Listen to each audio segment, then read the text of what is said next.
फटाफट खबरों के बाद आगे बढ़ेंगे एक बड़ी खबर के साथ। लालू की पार्टी के बड़े नेता अब्दुल बारी सिद्दीकी ने महिलाओं को लेकर एक अमर्यादित टिप्पणी की है।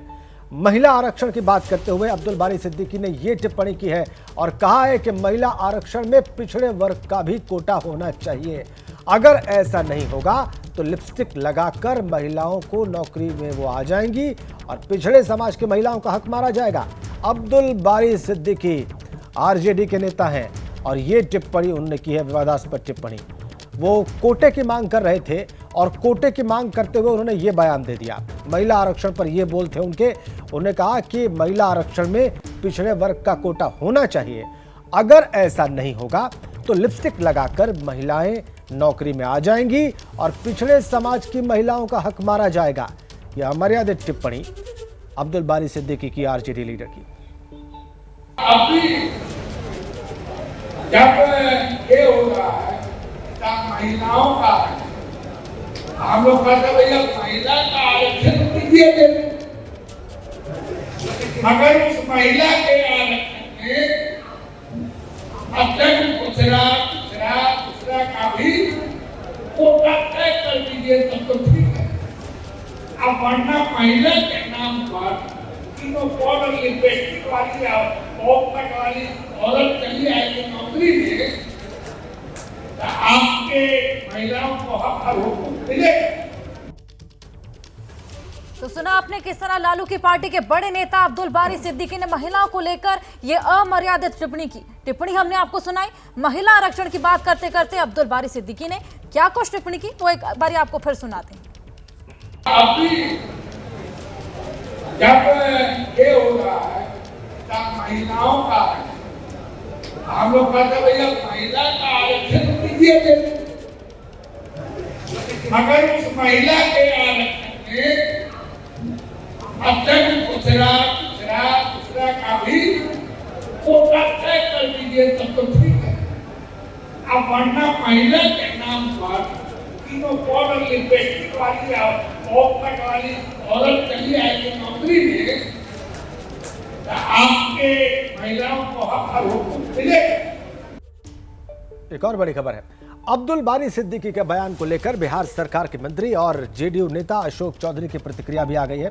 उनका कहना है कि ऐसे बयान से परहेज करना चाहिए। नीतीश ने हमेशा महिलाओं के लिए काम किया है। तो ये जो महागठबंधन है उसके एक नेता अब्दुल बारी सिद्दीकी कह रहे हैं कोटा होना चाहिए और उस पर अशोक चौधरी कह रहे हैं कि ऐसे बयान से परहेज करना चाहिए।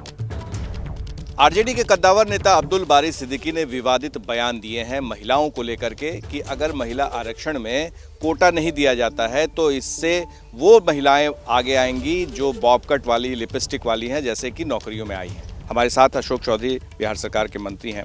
इस तरह के बयान को आप किस रूप में लेते हैं? देखिए, हम तो ये कहते हैं कि माननीय नेता ने सबसे पहले 1996 में जो महिला के लिए पार्लियामेंट्री कमेटी बनी महिला आरक्षण के लिए, उसके मेंबर थे और नीतीश जी ने उस महिला आरक्षण को बहुत मजबूती से पार्लियामेंट के अंदर इस बात की उन्होंने ताकीद की कि ये आरक्षण महिला आरक्षण लागू होना चाहिए। पहली बात। दूसरी बात कि माननीय नेता जब प्रदेश में आए तो उन्होंने इस प्रदेश में पंचायती राज व्यवस्था से लेकर नौकरियों तक में आरक्षण की व्यवस्था की। बिहार पहला राज्य बना जिसने महिलाओं को आरक्षण देने का काम किया और एक नई, जिसको बोलते हैं कि राजनीतिक पारी शुरुआत कराने की उन्होंने एक नई राजनीतिक पीढ़ी को जन्म दिया। चाहे वो अति पिछड़ों का हो, चाहे वो महादलित का हो, दलित का हो, चाहे वो महिलाओं का हो। एक जो एक्सक्लूसिवली एक लोगों को नहीं मिल रहा था और माननीय नेता ने, कुछ इक्का दुक्का लोग आ जाते होंगे, हम नहीं कहते कि नहीं आते होंगे, लेकिन माननीय नेता ने उसमें आरक्षण देकर के इस पूरे देश को एक नज़ीर पेश किया कि हम ऐसा कर सकते हैं। और उन्होंने आरक्षण में भी ये ख्याल रखा कि ये अति पिछड़ा के लिए, महादलित के लिए हो, सो दैट कि प्रॉपर रिप्रेजेंटेशन सब जात का, क्योंकि माननीय नेता कहते हैं कि न्याय के साथ विकास होना चाहिए। सवाल ये उठता है कि जिस तरह से बयान दिया जा रहा है तो महिलाओं के खिलाफ नहीं लगता है? अगर किसी के ब्यूटी पर, किसी के चेहरे पर अगर कोई लिपस्टिक लगा रहा है, बाल हमको लगता है कि ऐसे बयान से परहेज करना चाहिए। हम लोग तो नेता तो इंक्लूसिव महिलाओं की बात करते हैं और reservation with in the reservation, जो लोग हैं जो लोग हैं दूसरे तबके के लोग जिनकी संख्या ज़्यादा है उनको भी आरक्षण का लाभ मिलना चाहिए, क्योंकि वो आर्थिक रूप से विपन्न हैं।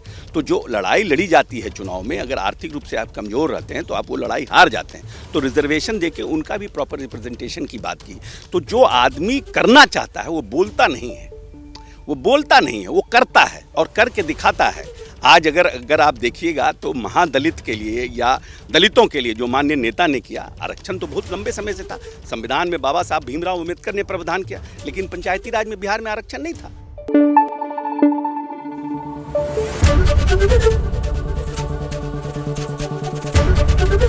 एबीपी न्यूज आपको रखे आगे।